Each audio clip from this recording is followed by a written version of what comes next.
Alors Norman, pourquoi se tourner vers la scène alors que les vidéos buzzent toujours? C'était un nouveau challenge? Ouais, voilà, c'est ça, un petit challenge hyper excitant parce que c'est vrai que sur internet c'est un peu abstrait, c'est-à-dire que je fais rire des millions de gens mais je vois pas mon public.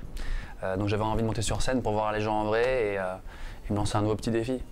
D'accord, donc l'absence de contact réel avec le public, c'est quelque chose qui vous manquait à travers les vidéos? Bah, disons que ça me manquait pas tellement puisque je le connaissais pas. J'ai quand même eu la chance de faire le Zapping Amazing et après le Zapping Amazing 2. J'ai quand même pu tester un petit peu. On a commencé, bizarrement, j'ai commencé mes premiers pas sur scène dans des gros zéniths, donc j'ai fait un peu le chemin inverse. Mais c'est vrai que ça m'a un peu piqué, ça m'a donné envie de voir de faire marrer des gens en vrai, c'est impressionnant, ça devient tout de suite une drogue. Donc ça m'est resté en tête et quand j'ai commencé mon spectacle, je me suis dit attends, je veux essayer le plus loin possible et refaire des zéniths, mais tout seul quoi. Et dans ce spectacle, les thèmes qui sont abordés, c'est à peu près les mêmes que dans la vidéo ou ça n'a rien à voir? Je vous invite à le voir prochainement. Dans mon spectacle, je parle de plein de choses. C'est pas une redite des vidéos, c'est pas un replay. Je parle pas du tout, enfin comment dire, je reprends pas des thèmes que j'ai déjà abordés, ça servira à rien. C'est une heure et demie de spectacle où je suis sur scène avec un micro, c'est tout, c'est vraiment du stand-up pur. J'aborde pas mal de thèmes, je parle un petit peu de ma vie qui est après le buzz entre guillemets, parce que j'ai du coup une vie un peu spéciale et qui des fois j'ai un peu les anecdotes un peu bizarres et qui me font marrer, alors j'en parle. Mais je reste pas là-dessus, je parle de plein de choses, c'est très ouvert. Je parle d'une vie d'un mec qui a 27 ans, donc quand je fais mes vidéos, moi j'ai le sentiment tu vois, de les faire pour les gens de mon âge, mais c'est ouvert à qui on veut. Donc je parle de mes amis qui ont des enfants, alors qu'ils ont mon âge. Je parle de quoi? Je parle pas mal de mon père, des choses assez intimes, et voilà. Justement, ça devient un peu spécial. On a pu voir une vidéo qui a été tournée à Nantes avec l'accueil des fans. Comment tu vis maintenant le buzz et la célébrité entre guillemets? Écoute, je le vis avec beaucoup de bonheur, c'est toujours j'ai un plaisir immense de voir qu'il y a une reconnaissance, que les gens réagissent à un truc que moi j'essaie de faire mes vidéos au mieux, mon spectacle au mieux, et puis quand je vois qu'il y a du retour public, bon bah je suis comblé, hein, je suis trop heureux, évidemment. Donc voilà, c'est vrai que à Nantes en particulier, c'est l'une des seules fois, je fais assez rarement des séances de dédicaces, bon parce que j'y pense pas, moi, je suis chez moi à faire des vidéos ou sur scène à faire mon spectacle. Et c'est vrai qu'à Nantes, il y a eu une effervescence, il y avait je crois plus d'un millier de personnes qui étaient là, pas mal de gamins, évidemment, c'est eux qui sont en général les plus foufous qui étaient autour de la voiture, on n'arrivait plus à sortir. Donc on aurait dit un film américain, on aurait dit Kennedy. Et bon, évidemment, c'était que de la bonne humeur.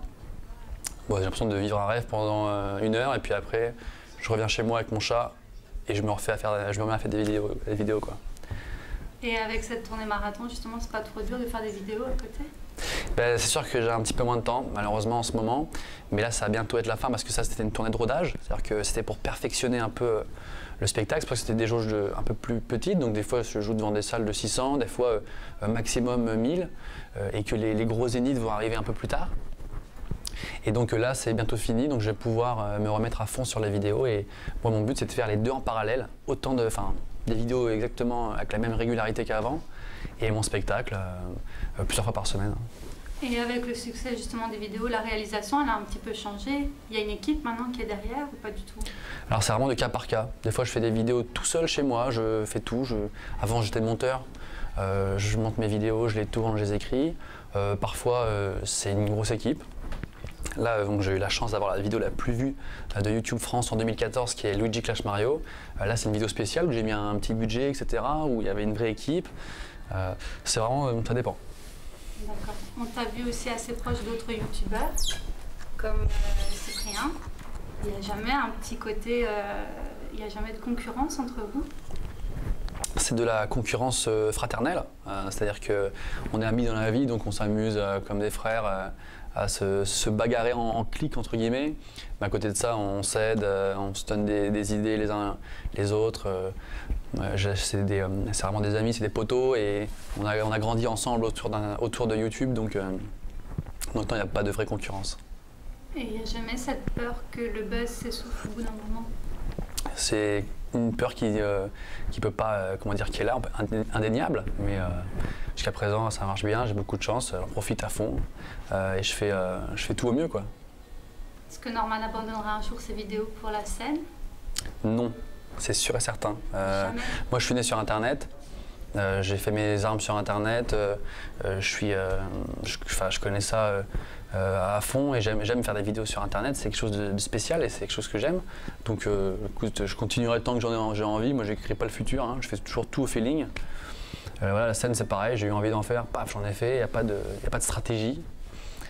Et jusqu'à présent, pour l'instant, j'adore faire ça, donc pas de raison que j'arrête. Il y a d'autres projets qui sont pour l'instant mis de côté? C'est quand même un gros projet, ce One Man Show. J'ai mis 1 an et demi à l'écrire, tous les soirs, 7 jours sur 7, dans une petite salle à Paris. C'était vraiment assez ardu.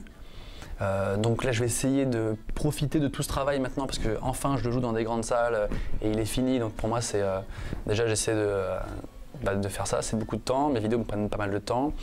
J'ai eu la chance de tourner dans le prochain film de Maïwenn, voilà, qui sortira je sais pas quand, qui est encore en work in progress. Donc expérience géniale aussi. Pour moi, voilà, je suis pas du tout acteur, mais quand on me propose de faire un rôle dans un film, j'y vais avec plaisir. Donc voilà, pas mal de boulot. Encore pas mal de pain sur la planche, comme on dit. Ça marche. Tu voulais dire quelque chose encore au public belge? J'adore le public belge, vraiment. C'est pas je dis pas ça parce que je suis en Belgique. C'est la première fois de ma vie que je viens jouer sur scène en Belgique. Et vraiment, hier, on a passé une super soirée. Le public est vraiment, c'est des gens. Alors déjà, c'était des gens assez matures dans la salle, beaucoup de gens de 25 ans, quasiment que ça. À un moment donné, j'ai demandé s'il y avait des enfants. J'ai vu une main se lever. Voilà, donc ils étaient vraiment malins, ils étaient vraiment sur la même longueur d'onde, on s'est vraiment bien marré. C'était un public très chaleureux. Bon voilà, en plus il y a eu un projecteur qui a explosé en plein spectacle. J'ai failli mourir, c'est-à-dire que là, je suis vraiment un miraculé. Non mais c'est passé des trucs vraiment, on a passé une pure soirée. C'était super, donc là il reste encore 2 dates ici et je suis hyper content de jouer en Belgique. Donc je suis content de revenir le 15 mai 2015. Je sais plus comment ça s'appelle, au Palais 12. Il paraît que c'est une salle gigantesque. Donc écoute, plus de gens, plus de plaisir. On finira là-dessus alors. À bientôt.